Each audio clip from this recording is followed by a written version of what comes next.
Hello बच्चों, और question is here why were fragments like those now called Okazaki fragment expected before they were discovered.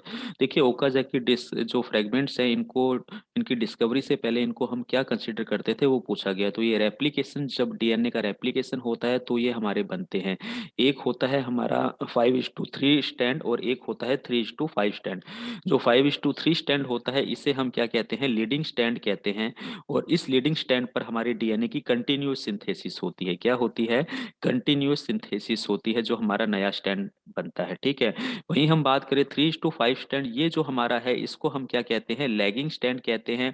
और इस पर हमारे डीएनए की जो सिंथेसिस होती है फ्रेगमेंट्स की फॉर्म के अंदर होती है। और ये जो फ्रेगमेंट होते हैं इन्हीं को हम क्या कहते हैं, ओकाजाकी फ्रेगमेंट कहते हैं। ये ओकाजाकी फ्रेगमेंट की डिस्कवरी से पहले इसको ये कहा जाता था कि ये जो हमारे पास में स्ट्रक्चर बनती है, देखिए ये हमारे पास में एक तो स्टैंड हमारा इस डायरेक्शन के अंदर सिंथेसाइज होगा, दैट इज द 5:3 डायरेक्शन है। ये भी 5:3 डायरेक्शन है हमारी, लेकिन इसकी जो डायरेक्शन है इस पेरेंट स्टैंड के जो कंटिन्यूस सिंथेसिस है उसके अपोजिट है।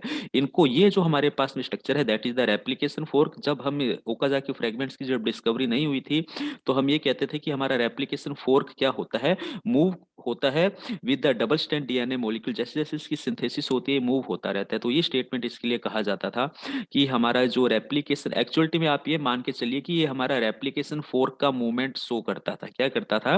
रेप्लिकेशन फोर्क का मूवमेंट शो करता था। ओके, ये हमें कंसिडर याद रखना है। तो हम एक एक करके देखते हैं सारे स्टेटमेंट। डीएनए रेप्लिकेट इन 5:3 डायरेक्शन। देखिए, रेप्लिकेट 5:3 डायरेक्शंस में होता है। और बोथ स्टैंड होते हैं, चाहे हमारा ओकाजाकी हो चाहे हमारा कंटिन्यूस सिंथेसिस वाला हो। लेकिन डिस्कवरी से पहले इनको ये नहीं कंसीडर किया जाता था, ये तो न्यू स्टैंड कंसीडर किए जाते थे। The replication fork move forward along A double stand DNA molecules, yes ये कंसीडर किया जाता था। ओकाजाकी फ्रेगमेंट बाद में इनको बोला गया। ठीक है। तो हम क्या कहते थे, ये जो फ्रेगमेंट्स बनते थे रेप्लिकेशन फोर्क के बनते थे मूवमेंट के टाइम, ऐसा ओकाजाकी फ्रेगमेंट की डिस्कवरी से पहले कंसीडर किया जाता था। बी स्टेटमेंट सही जाता है। DNA replicate in the 3:5 direction, नहीं, ये हमेशा हमारे पास में 5:3 डायरेक्शन में होगा। ये तो अपने ने देखा ही है। ठीक है। तो ये ऑप्शन तो हमारा वैसे ही गलत हो गया, हमेशा 5:3 डायरेक्शन के अंदर होता है।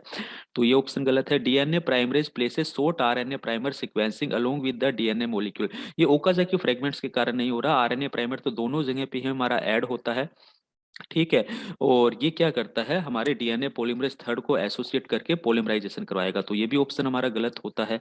तो ऑप्शन बी हमारा यहाँ पर क्या है, बिल्कुल राइट आंसर जाता है। Thank you.